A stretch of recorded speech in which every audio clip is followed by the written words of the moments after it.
Hi sa owner. How many months bago na rentahan to? 3 months ba? 3 months. 3 months, no? Kasi yung requirements niya, post-dated check. So, ngayon, meron kaming tenant na mag-rent and may post-dated check. So, kung ano yung requirements ninyo, try namin i-meet kung ano talaga.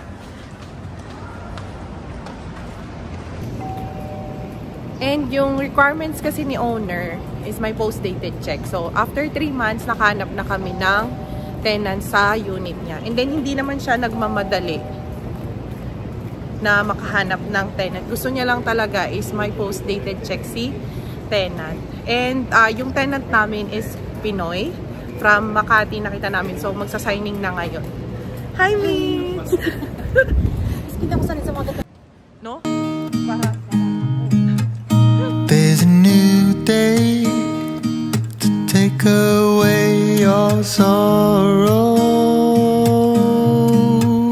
and the old ways get washed out by the rain.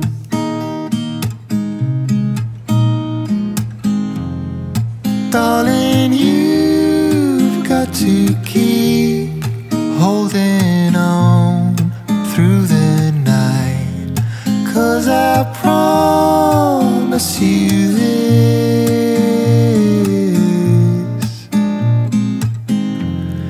if you try to get some sleep, if you give up the fight, if only just for a bit,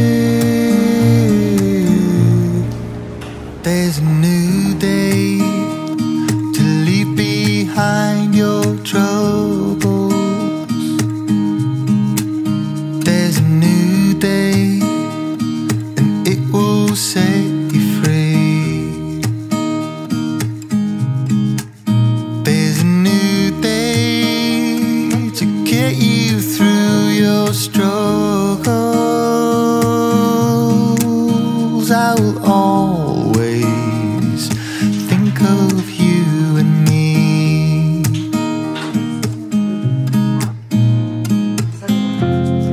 Darling, you've got to keep holding on. And tapos na kaming mag-signing. Nagbigay na ng post-dated check.